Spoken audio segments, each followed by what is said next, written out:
तो आस-पास का नज़ारा ये फ्रेंड्स,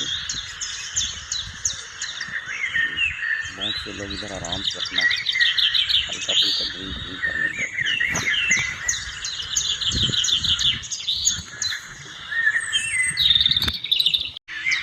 ई मोटर राइड लेकर घूमने आया हूँ फ्रेंड्स, आसपास के एरिया में। इधर काफ़ी पेड़ पौधे हैं और चिड़ियों की चहचहाहट भी है ना। तो कुछ सेटअप है अपना। आज कुछ इधर ही थोड़ा सा समय बिताऊंगा, ये सोच के मैं आया हूँ।